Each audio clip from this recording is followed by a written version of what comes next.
दिनैनि बे मोन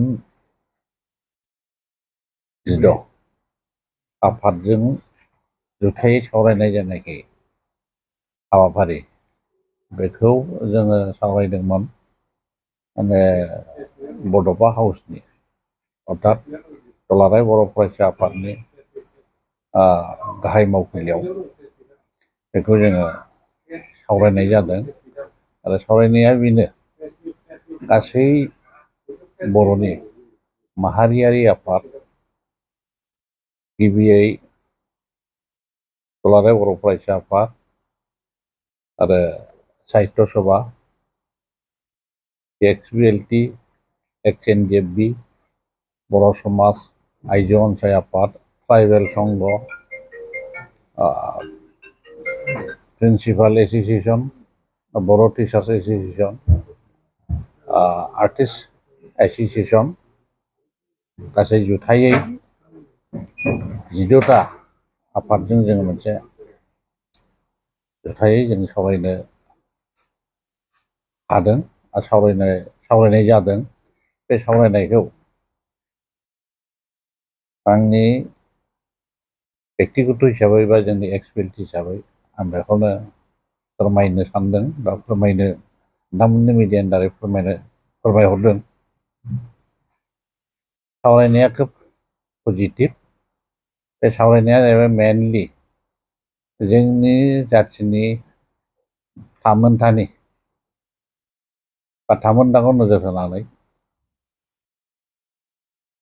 गासै बिथिङाव सावरायलायनायनि गेजेरजों जातीय संगठनफ्रा मोनसे एकमत मोनसे एकता जोङो मोनसे डिसिसन जों लानो हादों एकतायै जातिखौ गेरेमसा जाति दालांनायनि सायाव नोजोर बोनानै जे डिसिसन लादों बे खोब बरायथाव आरो बेखौ जोङो बाख्नायनांगोन। मानो होनना बुङोब्ला जोंनि माहारियारि आफादफ्रा थांखिया बेखौनो आजावनानै लादों जोंनि गेजेराव खौसेथि इउनिटि बेखौ नांथारगोन बेखौ बयबो अनुभब खालायदों आरो बे अनुभबानो जाहाथे जोंनि गेजेराव मोनसे गेरेमसा जाति दानायाव मोनसे बिहोमा होलांगोन बेखौ बयबो आसा थिदों। लोगोसेयै आरोबाव जोंनि दिनैनि सावरायनायनि गेजेरजों गासैहाय जोंनि बर'फोरनि इन्टेलेक्सुवेल लेभेलावनो जा राजनितिक लेभेलावनो जा आरो माखासे आफादफोरावनो जा बिसोरखौबो दिनैनि गेजेराव जायनाखि बिथांमोना नुजाफैनो हायाखै बिसोरखौ दिनैनि गेजेरजों मोनसे आपिल खालामनाय थादों जाहाथे जातिनि अलखदाव बयबो जातिनि संगठनफ्रा बा आफादफ्रा खौसेयैनो हाबा मावलांनायनि थाखाय बिथांमोनखौ दिनैनि गेजेरजों खावलायनाय जादों आरो लास्टलि मोनसे जोङो डिसिसन लाबावनो हादों दिनैनि सावरायनायनि गेजेरजों बेयो खोब जोंनि थाखाय मोजां लक्षन जों साननानै लानो हायो।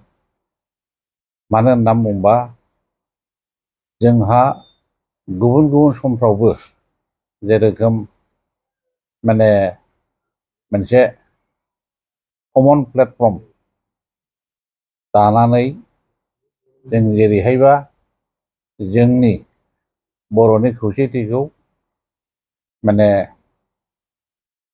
गोजोरै लाखिनो हायो बा बर'नि थामोनथाखौ जोङो गेबेङै मावलांनो हायो बेनि थाखाय सानलायनाय जादों। दा दिनैनि गेजेरजों बेखौनो माने नोंथांमोननि गेजेरजों आं फोरमायनो सानदों माने कमन प्लेटफर्म दानायनि थाखाय मोनसे सरसा सोलिदों बेखौ इयुननि जायनाखि सावरायनाय बेवहाय मोनसे डिसिसननि गेजेरजों प्लेटफर्म दानायनि थांखिखौ दिनै आजावनानै लानाय जादों। दा आं गोबांथार बुंनांगौ सानाखै खिन्थु दिनैहाय जानाखि आफादफ्रा नुजाफैनो हादों खोब माने बयनिबो आफादफोरनि मतामतफ्रा जातिनि एकता जातिनि खौसेथिखौ बयबो हास्थायदों। बेनि थाखायनो आङो एसे लेंथुमगिरि आफादनि जानानै आङो बिथांमोननिसिम माने रोजा रोजा साबायखर थाबाय। गोजोन्थों।